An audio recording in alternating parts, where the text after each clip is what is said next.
Hello students. लक्ष्य academy के online platform में आपका स्वागत है। मैं आपका बायोलॉजी टीचर पवन सर लेकर आया हूं आपका सेकंड लेक्चर। लास्ट लेक्चर में हम लोगों ने जनरल इंट्रोडक्शन पढ़ा था sexual reproduction in flowering plant में। उसके आगे का हम कंटिन्यू करते हैं। देखिए हम लोगों ने क्या क्या किया था, थोड़ा सा रिवाइज कर लेते हैं। सबसे पहले हम लोगों ने इस चैप्टर में इंट्रोडक्शन पढ़ा था कि भाई रिप्रोडक्शन रिप्रोडक्शन होता क्या है, किस प्रकार का पौधों में रिप्रोडक्शन होता है, इस प्रकार की हम लोगों ने थोड़ी सी जानकारी रखी थी। अब जो रिप्रोडक्शन की जो प्रक्रिया है, ये 3 चरणों में संपन्न होती है।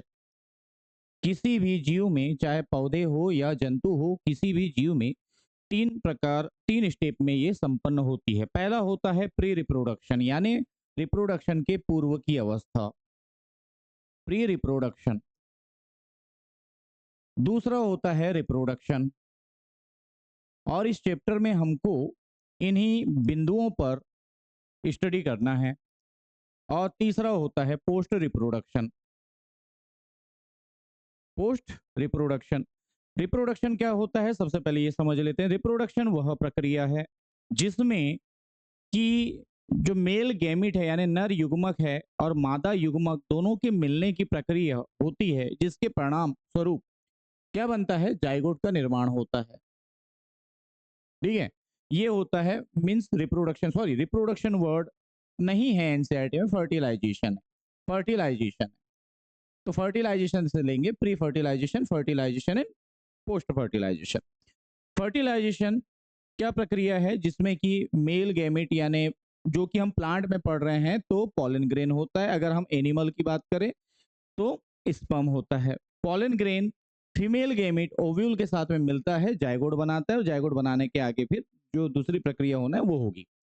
तो जाइगोट तो तब बनेगा जब गैमेट बनेंगे, और ये दोनों की जो प्रक्रिया होती है यानी जाइगोट के पहले जो प्रक्रिया होगी उसे हम प्री फर्टिलाइजेशन में पढ़ेंगे। इसमें हमने देखा था कि 2 भाग में फिर बांटे गया था। एक है गैमेटोजेनेसिस, जिसका हिंदी नाम होता है युग्मक जनन। गैमेटोजेनेसिस, इसमें इस प्रक्रिया में हमने पॉलन ग्रेन के बारे में पढ़ा था। इस प्रक्रिया में हम देखेंगे कि दोनों ही गैमेट किस प्रकार से बनते हैं, मेल गैमेट और फीमेल गैमेट। मेल गैमेट का बनना इसमें कहलाता है माइक्रोस्पोरोजेनेसिस, माइक्रो स्पोरोजेनेसिस, और फीमेल गैमेट का बनना कहलाता है मेगा स्पोरोजेनेसिस। मेगा स्पोरोजेनेसिस यानी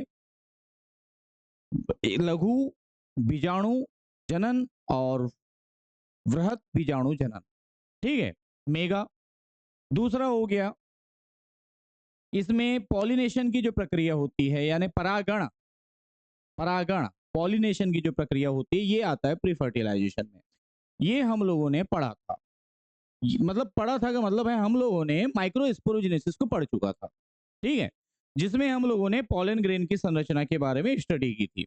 ठीक है, पॉलन ग्रेन की संरचना के बारे में स्टडी की थी, और मैंने आप लोग को कहा था कि जब मैं नेक्स्ट लेक्चर लेकर आऊंगा तब हम पॉलन ग्रेन के बारे में थोड़ा सा जानकारी रखेंगे। ठीक है, पॉलन ग्रेन की संरचना के बारे में देख लेते हैं, अगर पॉलन ग्रेन की संरचना कहीं होगी तो।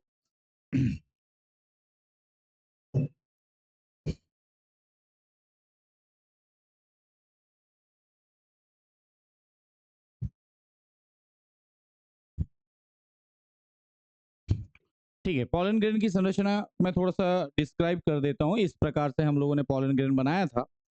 इसमें 2 कोशिकाएं थी, एक ऊपर में एक नीचे में, 2 कोशिकाओं का निर्माण होता है। ठीक है, ऊपर और नीचे 2 कोशिकाओं का निर्माण होता है। एक वेजिटेटिव सेल कहलाती है, एक जनरेटिव सेल कहलाती है। इसी के बारे में हम लोग देखेंगे। ठीक है, तो सबसे पहले पॉलन ग्रेन देखिए, ये हम समझ चुके हैं। अगर आपको डिटेल में समझना है तो पॉलन ग्रेन का इससे पहले वाला आप लेक्चर देख सकते हैं। इसके बारे में मैं थोड़ा सा आपको नोट्स करवाने वाला था। इसके बाद हम फीमेल में जाएंगे। ठीक है, तो ये जो कोशिकाएं होती, मतलब ये जो परागकण होता है, सॉरी परागकण यानी पॉलन ग्रेन, ये हेप्लॉइड होता है। हेप्लॉइड होता है मतलब ये अगुणित होता है। इसमें जो क्रोमोसोम होते हैं वो आधे होते हैं। ठीक है, आधे होते का मतलब जैसे मेरी एक मेरे बॉडी की हर सेल के अंदर में 46 क्रोमोसोम है, तो मेरे अंदर या जितने भी मेल हैं उनके अंदर जो स्पर्म बनते हैं वो हैप्लॉइड होते हैं, मतलब उसमें जो क्रोमोसोम होते हैं वो आधे होते हैं, 23 होते हैं। वैसे ही इनके अंदर में भी जो क्रोमोसोम होते हैं वो आधे होते हैं। इसके बाद ये एक केंद्रक वाला होता है पहले तो। इसके बाद जो ये है कि भाई बहुत छोटी संरचना होती है इसकी, पॉलन ग्रेन बहुत छोटा होता है, ठीक है, और किसी प्लांट में बहुत ज्यादा संख्या में बनते हैं। इसकी शुरुआत होती है मियोसिस से होगी, और मियोसिस में किससे होगी, माइक्रोस्पोर मदर सेल, एमएमसी नाम दिया गया है, या पीएमसी नाम दे सकते हैं आप, पॉलन ग्रेन मदर सेल। इनका जो साइज होता है हर स्पीसीज के हिसाब से, मतलब जितने टाइप के प्लांट है उनकी स्पीसीज के हिसाब से इनका साइज, शेप, कलर, डिजाइन सभी अलग अलग हो सकता है, ठीक है। पॉलन ग्रेन जनरली गोलाकार संरचना होती है जिनका जो डायामीटर है 50 माइक्रोमीटर होता है, ठीक है, 50 होता है। इसके बाद वाले हम पॉइंट में देखते हैं कि पॉलन ग्रेन की जो संरचना थी, मैंने आप लोग को बताया था पॉलन ग्रेन की जो संरचना होती है उसमें 2 लेयर होती है। सबसे बाहर की आउटर लेयर बहुत कठोर होती है जिसका नाम होता है एक्साइन, ठीक, सबसे बाहर की जो लेयर होती है एक्साइन, ये बना होता है दुनिया का सबसे टफ रेजिस्टेंस से जिसका नाम होता है स्पोरोपोलेनिन। स्पोरोपोलेनिन ऐसा इतना टफ रेजिस्टेंस मटेरियल है कि इस पर हाई टेम्परेचर का जितना भी स्ट्रॉन्ग एसिड है, स्ट्रॉन्ग बेस है, इनका असर नहीं होता, यानी दुनिया में अभी तक कोई ऐसा एंजाइम नहीं है जो इसको तोड़ सके, स्पोरोपोलेनिन को, ठीक है। इसी वजह से इसको पॉलन ग्रेन को जमा करके भी रख सकते हैं, कई पॉलन ग्रेन के फॉसिल्स अवेलेबल हुए हैं। पॉलन ग्रेन जो होता है जब यहां से उड़कर उड़कर स्टिग्मा, फीमेल के स्टिग्मा पे जाएगा। स्टिग्मा क्या होता है अभी हम ये वाले वीडियो में देख लेंगे। जब स्टिग्मा पर ये पॉलन ग्रेन पहुंचता है तो पॉलन ग्रेन का जो एक्साइन है ये चारों तरफ नहीं होता, कुछ जगह पर ये बचा हुआ रहता है, यानी यहाँ पर पॉलन एक्साइन की संरचना नहीं पाई जाती। जहां पर ये स्पोरोपोलेनिन नहीं पाया जाता उसे जर्म पोर कहते हैं, उसे जर्म पोर कहते हैं। यहीं से पॉलन ट्यूब का निर्माण होता है। पॉलन ट्यूब का निर्माण फर्टिलाइजेशन की प्रक्रिया के लिए बहुत ज्यादा जरूरी है, ठीक है। तो ये थी पॉलन ग्रेन से संबंधित जानकारी। उम्मीद करता हूं कि आपको इसकी बाहरी लेयर के बारे में समझ में आया होगा, एक्साइन के बारे में। फिर जो दूसरी लेयर होती है उसका नाम होता है इंटाइन। ये थोड़ी पतली होती है और बनी होती है मेनली सेलुलोज और पेक्टिन से, ठीक। पॉलन ग्रेन, हाँ, जैसा कि मैंने अभी आपको बताया था कि इसके अंदर 2 टाइप की सेल होती है, एक होती है वेजिटेटिव सेल और एक होती है जनरेटिव सेल। तो याद रखना वेजिटेटिव सेल वो बड़ी वाली सेल होती है, बड़ी सेल होती है वेजिटेटिव सेल। इसके अंदर फूड मटेरियल जमा रहता है, खाना जमा करने का काम होता है। इसका जो न्यूक्लियस होता है बड़े आकार का होता है, अनियमित आकार का हो सकता है, बड़े आकार का तो होता ही है लेकिन अनियमित शेप हो सकता है। इसके अलावा जो जनरेटिव सेल होती है ये छोटे साइज की सेल होती है, और रिप्रोडक्शन में मेन जो काम करेगा जनरेटिव सेल ही करेगा, हम आगे पढ़ेंगे कैसे, ठीक है।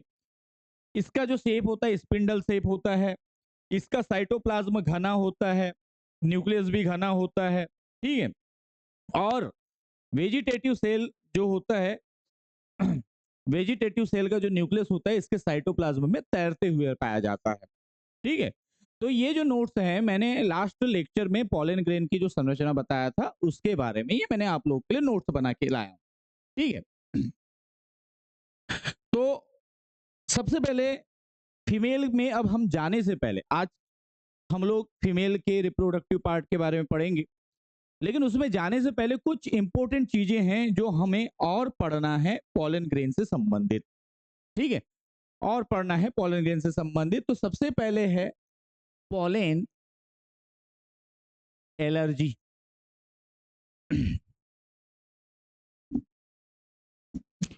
सबसे पहले पॉलन एलर्जी, ठीक। पॉलन एलर्जी क्या होता है, देखिए बहुत सारे जीव ऐसे हैं, बहुत सारे एनिमल ह्यूमंस हम लोग ऐसे होते हैं कि जिनको पॉलन ग्रेन अगर नाक वाक में गलती से उड़ के कहीं से आ जाए और चले जाए तो छींक आने लगती है। कारण ये है क्योंकि बहुत सारे पॉलन ग्रेन क्या होते हैं, एलर्जी देते हैं। स्पेशली एक नाम आपके एनसीईआरटी बुक या आपके नीट केमिस्ट्री सिलेबस में दिया हुआ है जिसका नाम होता है पार्थेनियम। पार्थेनियम, ठीक है। पार्थेनियम का जो प्लांट होता है ये हमारे इंडिया का बेसिकली नहीं है, ये दूसरे देशों से आया है। और इस ये कैसे आया कि हम जब दूसरे देशों से गेहूं या चावल जब मंगवाते थे, ठीक है, गेहूं या चावल जब मंगवाते थे तो वहां से ये उनके बीजों में फंसकर इसके पॉलन ग्रेन आए और इसके जो सीड आए वो अवेलेबल हुए। और अब इतना मतलब कि हमारे लोकल एरिया में ही इतने ज्यादा क्वांटिटी में इसकी जनसंख्या बढ़ गई है क्योंकि जहां उगता है वहां की एरिया को लगभग ये दूसरे फसल के लिए अनुपयोगी बना देता है पार्थेनियम, ठीक है। तो अगर ये गलती से किसी एनिमल या ऑर्गेनिज्म में चले जाए तो इससे जनरली अस्थमा या ब्रोंकाइटिस की प्रॉब्लम होती है।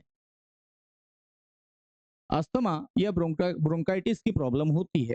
पॉलन एनर्जी जो हमारा टॉपिक है थोड़ा सा दिया हुआ है एनसीईआरटी बुक में, वो इसी यही बताने के लिए दिया गया है कि भैया पॉलन ग्रेन का यूज क्या है, क्या इसका कोई साइड इफेक्ट है। तो सबसे पहला जो हमारा साइड इफेक्ट होता है पॉलन ग्रेन का वो होता है pollen energy. Pollen energy I hope कि आपको समझ में आया होगा। मैं एक बार फिर से रिपीट कर दूं कि पॉलन एनर्जी का मतलब बहुत सारे पॉलन ग्रेन ऐसे होते हैं जिसका किसी एनिमल पे कुछ ना कुछ साइड इफेक्ट होता है, कुछ रेशेस आते हैं, अस्थमा सांस लेने प्रॉब्लम होती है, ठीक है, लंग्स में जलन होने लगती है। तो वैसे ही एक प्लांट का नाम है पार्थेनियम। ठीक, उम्मीद करता हूं आपको ये सब चीजें समझ में आई होगी। दूसरा, पॉलन टेबलेट। अगर आप एनसीईआरटी देख रहे होंगे तो एनसीईआरटी बुक में बहुत सारे टेबलेट का डायग्राम भी बना होगा इसी चैप्टर से रिलेटेड, ठीक है। Pollen tablet, sorry, pollen tablet क्या होते हैं, बहुत सारे स्पेशली वेस्टर्न कंट्री में, वेस्टर्न कंट्री में क्या करते हैं, वेस्टर्न कंट्री में इस पॉलन ग्रेन से बनी हुई टेबलेट को एनिमल यानी एथलीट्स और कुछ स्पेशल जो रेस वाले घोड़े होते हैं उनको प्रोवाइड करवाया जाता है। ऐसा क्यों? क्योंकि पॉलन ग्रेन जो होता है न्यूट्रिशन से भरपूर होता है, न्यूट्रिशन से भरपूर होता है। और इस जब ये जो न्यूट्रिशन है ये अंदर में इतनी एनर्जी पैदा कर देता है जिसका यूज कर कर एथलीट जो होते हैं, जो खिलाड़ी होते हैं या जो रेस में दौड़ लगाने वाले जो घोड़े होते हैं, ठीक है, उनको इसकी टेबलेट खिलाई जाती है ताकि उनके अंदर में एनर्जी टाइप की फीलिंग हो। बहुत ज्यादा एनर्जी होती है पॉलन टेबलेट्स का यूज जो करते हैं। इसके बाद विएबिलिटी की बात करते हैं हम। विएबिलिटी, चलिए, विएबिलिटी, विएबिलिटी क्या होता है? विएबिलिटी का मतलब है पॉलन ग्रेन कितने देर तक के सरवाइव कर सकता है। देखिए स्पीसीज, जैसे कि मैंने आपको अभी पॉलन ग्रेन की संरचना बताया था, स्पीसीज अलग अलग होती है, साइज अलग अलग हो सकता है, तो इनकी विएबिलिटी भी जो होती है डिफरेंट स्पीसीज में डिफरेंट डिफरेंट हो सकती है। बट कुछ याद रखने वाली बात यह है कि जैसे हमारे जो मेन वीट या जो राइस वाले जो सीरियल्स होते हैं, इनके जो पॉलन ग्रेन होती है इनकी विएबिलिटी हाफ एन आवर, लगभग 30 मिनट तक के होती है। इसके बाद बहुत सारे पॉलन ग्रेन ऐसे हैं जो कई सालों तक के सुरक्षित रह सकते हैं और ये 30 मिनट बाद में अपनी विएबिलिटी खो देते हैं। कई कई ऐसे होते हैं जो मंथ तक के चलते, कई सालों तक के चलते हैं।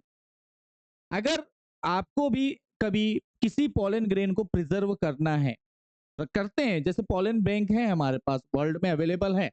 और ये पॉलन बैंक करता क्या है कि जितने इस दुनिया में जितने भी इम्पोर्टेंट इम्पोर्टेंट प्लांट्स हैं उनके पॉलन ग्रेन को प्रिजर्व करके रखा गया है ताकि भविष्य में जब कभी अ, ये प्लांट की स्पीसीज खत्म हो जाए तो उन्हें फिर से रीजनरेट किया जा सके, नया प्लांट बनाया जा सके।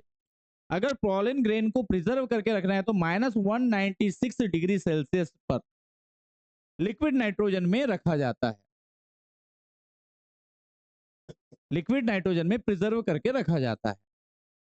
तो ये थी पॉलन ग्रेन से संबंधित कुछ जानकारियां जो लास्ट लेक्चर में हो नहीं पाई थी और मैंने आज आपको बता दिया।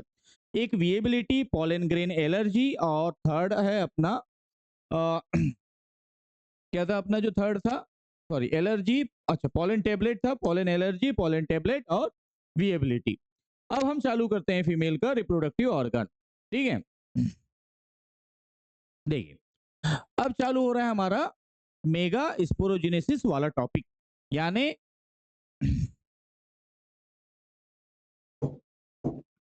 ठीक है, अब चालू होगा हमारा मेगा स्पोरोजेनेसिस, यानी फीमेल वाले ऑर्गन के बारे में स्टडी करना। देखिए सबसे पहले तो ये है क्या, किस चीज का मैंने आप लोग को यहाँ पे स्लाइड बना के दिखाया हुआ है, सबसे पहले उसके बारे में समझते हैं। देखिए फीमेल का जो मेल जो रिप्रोडक्टिव पार्ट होता है, जो ऑर्गन होता है, उसे हम गायनोशियम कहते हैं, यानी स्त्री केसर कहते हैं, स्त्री केसर।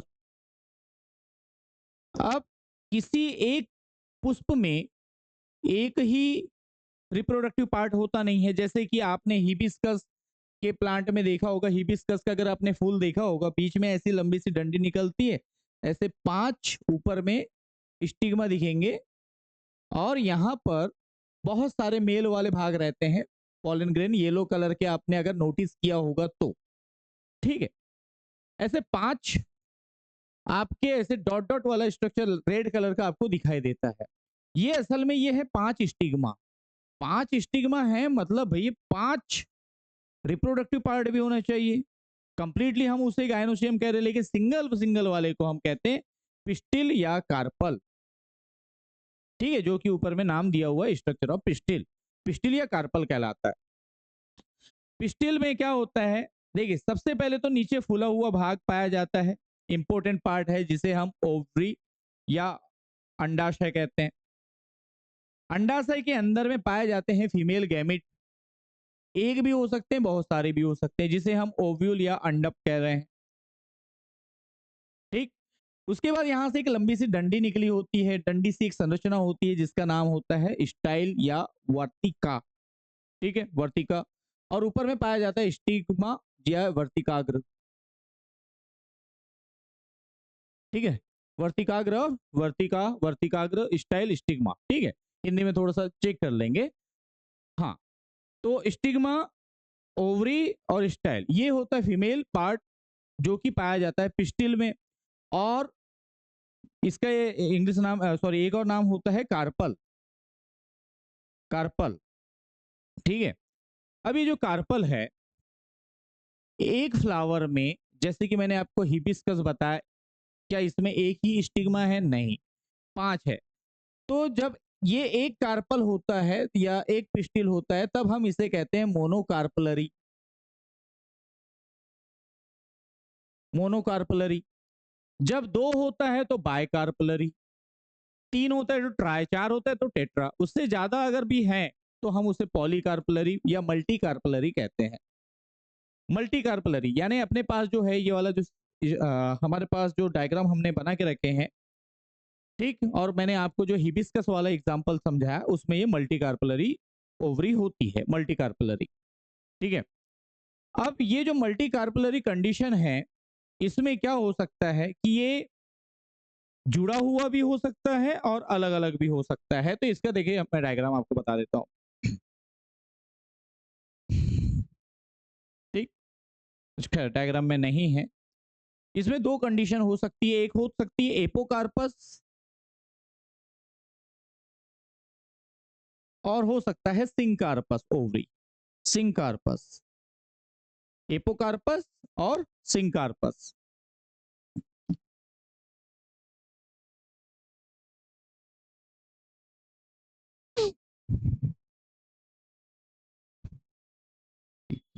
ओके, एपोकार्पस और सिंकार्पस क्या होता है? एपोकार्पस वाली कंडीशन है जब बहुत सारे कार्पल आपस में जुड़े हुए होते हैं, बहुत सारे कार्पल आपस में जुड़े हुए होते हैं, और बहुत सारे कार्पल हो और ये सब एक दूसरे से अलग अलग हो, सेपरेट हो, तब हम सिंकार्पस कंडीशन कहते हैं।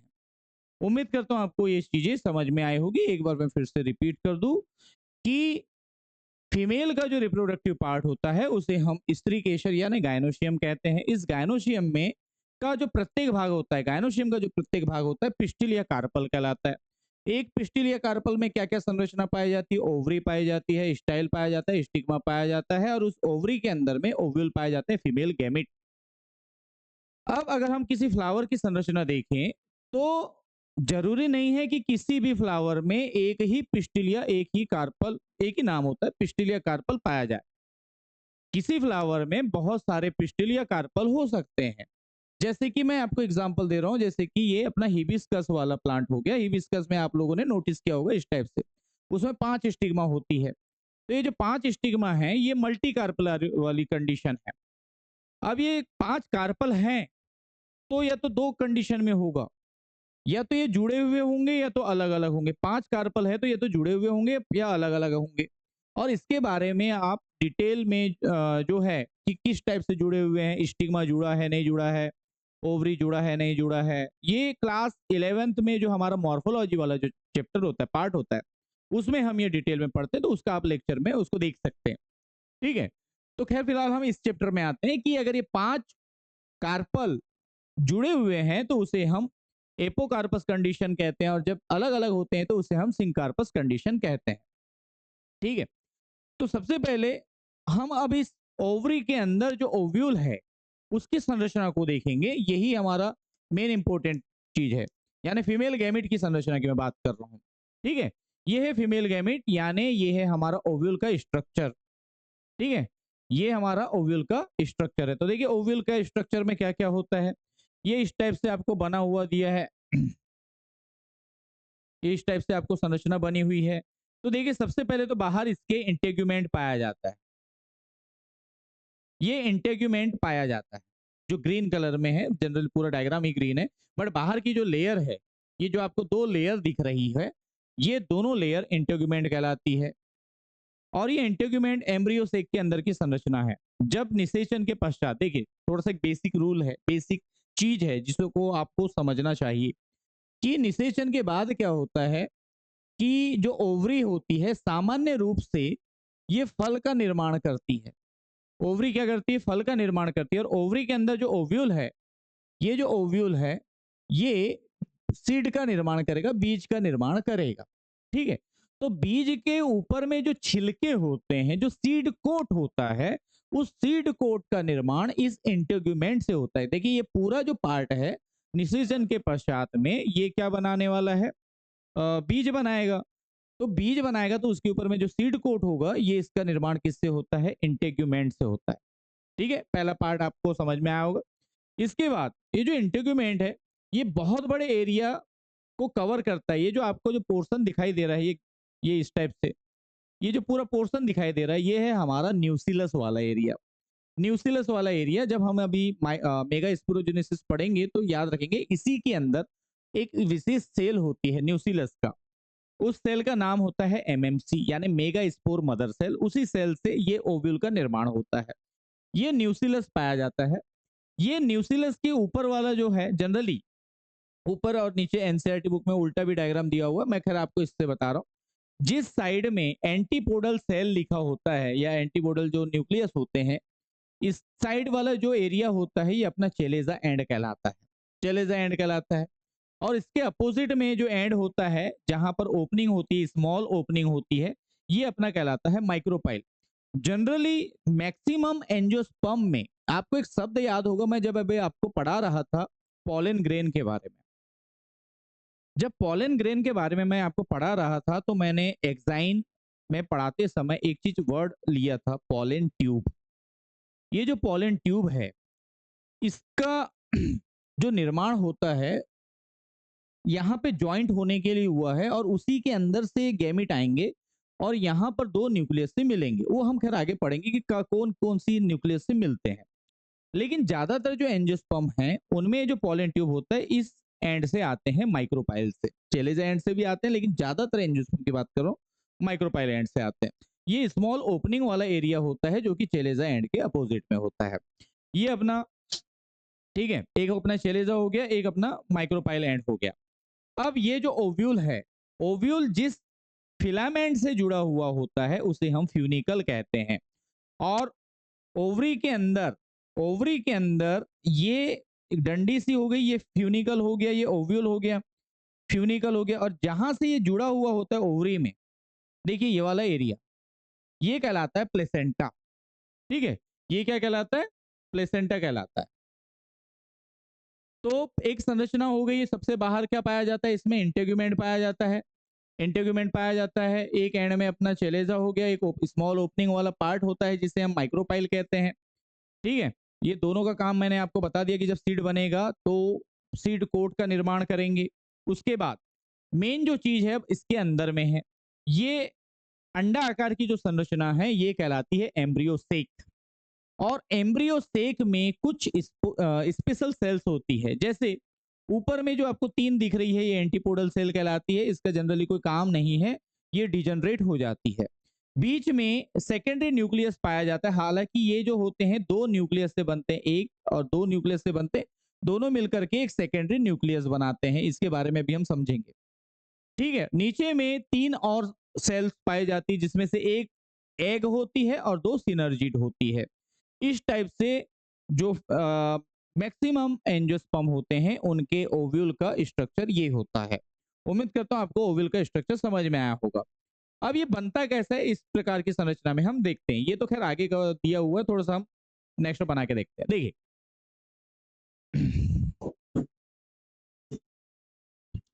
क्या है कि सबसे पहले एक सेल, जैसा कि मैंने आपको बताया, न्यूक्लियस के अंदर एक सेल होती है जिसका नाम होता है एमएमसी। इसके चारों तरफ न्यूक्लियस की सेल्स पाई जाती है जो आगे पूरे न्यूक्लियस का निर्माण करेगी। हमें तो खैर अंदर वाली सेल्स से मतलब है। एमएमसी, ये जो एमएमसी होती है ये सबसे पहले तो एक सेल से दो सेल बनाती है बाय मियोसिस, यानी अर्धसूत्री विभाजन से। अर्धसूत्री विभाजन से ये बनाएगी मियोसिस। जैसा कि पराग मतलब परागकण में जैसी प्रक्रिया हुई थी, सेम वही प्रक्रिया है, बस थोड़ा सा डिफरेंस होता है। देखिए एक सेल से दो बनेगी तब हम उसे डायड कहेंगे। अगर आपको ये चीज समझ में ना आए कि भाई कैसे हो रहा है, तो इससे पहले वाले लेक्चर में देख सकते हैं परागकण की जो निर्माण की प्रक्रिया थी वो भी एमएमसी से हुआ था। बस एमएमसी का मतलब है क्या, यहाँ पर एम का मतलब हो गया यहाँ पर मेगा स्पोर मदर सेल, वहां पर एम का मतलब था माइक्रो स्पोर मदर सेल था। ठीक है, या उसे हम पीएमसी भी कहते हैं, पॉलिन ग्रेन मदर सेल। एक सेल से दो सेल बनाती है, फिर इसके बाद ये बनती है चार सेल। ठीक है, ये बनती है चार सेल, टेट्राड होती है। हाँ, बस यहीं पर अब डिफरेंस है कि जब परागकण की निर्माण की प्रक्रिया होती है तो उसमें भी ये चार सेल्स बनती है, चार सेल्स बनती है। लेकिन चार सेल उसमें क्या होता है, चारों अलग अलग हो जाती है और चार माइक्रोस्पोर बनाती है, चार माइक्रोस्पोर बनाती है। लेकिन इसमें ऐसा नहीं होता, इसमें जो तीन सेल है वो हो जाती है डिजनरेट और बचता है सिर्फ एक सेल, और यही कहलाता है हमारा मेगा स्पोर। यही हमारा कहलाता है मेगा स्पोर। अब इस सेल में क्या होता है, जो तीन सेल तो डिजनरेट हो गई, खत्म हो गई। अब जो एक सेल है इसका जो न्यूक्लियस है ये माइटोसिस यानी समसूत्री विभाजन से एक, देखिए सबसे पहले न्यूक्लियस बन रहा है। ठीक है, न्यूक्लियस बन रहा है, इसका जो केंद्रक है, देखो सेल बन चुका है, अब इसका न्यूक्लियस डिवाइड होना चालू होगा। एक से दो न्यूक्लियस बनेगा, दो से चार बनेगा, और ये चार से आठ बनता है, चार से आठ बनता है। उसके बाद में ये जो न्यूक्लियस है जिसमें से तीन न्यूक्लियस एक अपोजिट अपोजिट एंड पे चले जाते हैं, तीन न्यूक्लियस ऊपर साइड में चले जाते हैं, तीन न्यूक्लियस नीचे साइड में चले जाते हैं, और बीच में रह जाते हैं दो न्यूक्लियस। ठीक है, जो ऊपर जो चले जाए एंड की तरफ तीन न्यूक्लियस चले गए, इनके बाहर कोशिका भित्ति का निर्माण होकर के ये बनाते हैं एंटीपोडल सेल। एंटीपोडल सेल, नीचे वाली जो सेल होती है उसमें से जो दो होती है ये बनाती है सिनर्जिड, यानी एग एपरेटस का निर्माण करेगी सिनर्जिड सेल का। एक जो न्यूक्लियस होता है ये है हमारा मेल फीमेल गेमेट जिसका नाम है एग। ठीक है, बीच में दो पोलर न्यूक्लियाई पाए जाते हैं, इनका निर्माण, ठीक है, ये दोनों मिलकर के बनाते हैं एक न्यूक्लियस, एक सेल जिसका नाम होता है सेकेंडरी न्यूक्लियस। Secondary nucleus. तो एक एनसीईआरटी में एक क्वेश्चन है, बहुत इंपॉर्टेंट क्वेश्चन बनता है हमारा, कि ज्यादातर जो एंजियोस्पर्म होता है इनका जो एम्ब्रियो सेक है कितने केंद्रक वाला है और कितनी कोशिका वाला है। तो देखिए मैंने यहीं पे बताया था कितने केंद्रक का निर्माण हुआ है इनमें। इनमें 8 न्यूक्लियस का निर्माण हुआ है। और सेल कितने बने हैं? सेल कितने बने हैं? 7 सेल बने हैं। देखिए 7 सेल, 3 तो सेल नीचे बन गए, 3 सेल ऊपर बन गए, दोनों न्यूक्लियस मिलकर के एक सेल बनाते हैं। ये एंटीपोडल जो सेल होते हैं इनके जो क्रोमोसोम हैं वो एन वाले होंगे, नीचे वाले में भी एन वाले रहते हैं, लेकिन ये होता है 2n वाला। क्योंकि यहाँ पे दो केंद्रक मिलकर के डबल क्रोमोसोम हो गए, इसलिए 2n हो गया। ऊपर के जो 3 है वो एन वाला हो गया, नीचे के जो 3 है वो एन वाले हो गए, जिसमें से ये 3 तो खत्म हो जाएंगे एंटीपोडल। यहाँ पर सिनर्जिड भी खत्म हो जाएगा, बचेगा सिर्फ क्या? Egg apparatus. तो ये चीजें जो इंपॉर्टेंट शब्द है उसको याद रखेंगे, क्योंकि आगे जब हम निषेचन की प्रक्रिया पढ़ेंगे तो हम सेकेंडरी न्यूक्लियस में कितने क्रोमोसोम होते हैं या डबल फर्टिलाइजेशन जैसी जब चीजें हम पढ़ेंगे तो हम इसमें ध्यान देंगे। एक एपरेटस में एन क्रोमोसोम होता है और इसमें 2n क्रोमोसोम होता है। ऐसे मिलाकर टोटल एक एम्ब्रियो सेक के अंदर में 8 न्यूक्लियस वाली संरचना, जो कि आगे चल करके 7 सेल का निर्माण करते हैं। यही डायग्राम मैंने यहां पर निकाल कर रखा हूं। देखिए सबसे पहले यही कंडीशन थी। देखिए सबसे पहले मैंने वही कंडीशन बताया था कि एक माइक्रो एक मेगा स्पोर रहेगा, इसका न्यूक्लियस 1 से 2 होगा, 2 से 4 होगा, 4 से 8 हो जाएगा, जिसमें से 3 आ गए एक साइड में, जिसे हालांकि ये डायग्राम जैसे कि मैंने अभी आपको एम्ब्रियोसेक दिखाया था उसमें एंटीपोडल ऊपर में लिखा हुआ था, इसमें खैर नीचे में लिखा हुआ है एंटीपोडल के 3 सेल, सॉरी 3 न्यूक्लियस। ऊपर 3 चले जाते हैं जिसमें से 2 सिनर्जिड का निर्माण करते हैं, एक एक एक सेल का करता है। बीच में 2 सेल रहते हैं जिससे 2 न्यूक्लियस रहता है जिसका नाम होता है पोलर न्यूक्लियाई, और ये दोनों मिलकर के पोलर न्यूक्लियाई मिलकर के एक सेंट्रल सेल का निर्माण करेंगे। सेंट्रल सेल या सेकेंडरी सेल का निर्माण करते हैं। ठीक है, देखिए ये चले जाए एंड पे, ये लिखा हुआ है, उल्टा कर दिया इसने फिर से। ये एंटीपोडल सेल हो गए 3, ये अपने एक सिनर अपने माइक्रोपाइल साइड में एक एग हो गया, 2 सिनर्जिड हो गया। यहीं पर ज्वाइंट होने के लिए कुछ संरचना पाई जाती है। क्या ज्वाइंट होने के लिए? पॉलन ट्यूब ज्वाइंट होने के लिए फिलीफॉर्म एपरेटस पाया जाता है, जिससे कि मेल गेमेट अब अंदर आएगा। ठीक है, उम्मीद करता हूं कि आपको ये चीजें समझ में आई होगी। ठीक, तो आज हम लोगों ने मेगा स्पोरोजेनेसिस की संरचना और उसके बारे में पढ़ा, मेगा स्पोरोजेनेसिस क्या है और उसकी जो संरचना है किस प्रकार से इनमें निषेचन की प्रक्रिया होती है। ठीक, तो आगे का जो हमारा जो टॉपिक रहेगा वो रहेगा पॉलिनेशन की जो प्रक्रिया है वो रहेगी, जो जिसे हम नेक्स्ट वीडियो में करेंगे। अगर कोई भी अगर ऐसे कोई प्रॉब्लम है तो हम उसे फिर से अगले जो नेक्स्ट लेक्चर में फिर से रिपीट कर सकते हैं।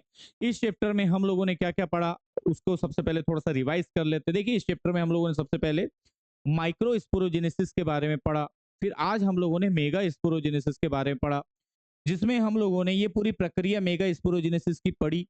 इससे पहले हम लोगों ने ओव्यूल का डायग्राम जो था, ठीक है, ओव्यूल का जो डायग्राम है या एम्ब्रियो सेक का जो डायग्राम है उसके बारे में स्टडी की। फिर हम लोगों ने सबसे पहले क्या देखा था भाई? पिस्टिल की जो संरचना है, पिस्टिल या कार्पल की जो संरचना है, इसके बारे में हम लोगों ने स्टडी की। नेक्स्ट वाला जो हमारा लेक्चर रहेगा उसमें हम परागकण में जो परागण की प्रक्रिया होती है उसके बारे में देखेंगे, और फिर जो हमारा पोस्ट फर्टिलाइजेशन या फर्टिलाइजेशन की प्रक्रिया है उसके बारे में हम आगे के लेक्चर्स में पढ़ेंगे। उम्मीद करता हूं कि आपको बायोलॉजी अच्छा लग रहा होगा, समझ में आ रहा होगा। अगर आपको बेटा बायोलॉजी में चीज़ें समझ में आ रही है तो हमारे जो चैनल्स हैं उसको सब्सक्राइब करें, लाइक जरूर करें, और जिससे हमें और भी कॉन्फिडेंस बढ़ेगा। उम्मीद करता हूँ आपको मेरा जो बायोलॉजी पढ़ाया हुआ है अच्छे से समझ में आया होगा। मिलते हैं नेक्स्ट लेक्चर में। Thank you.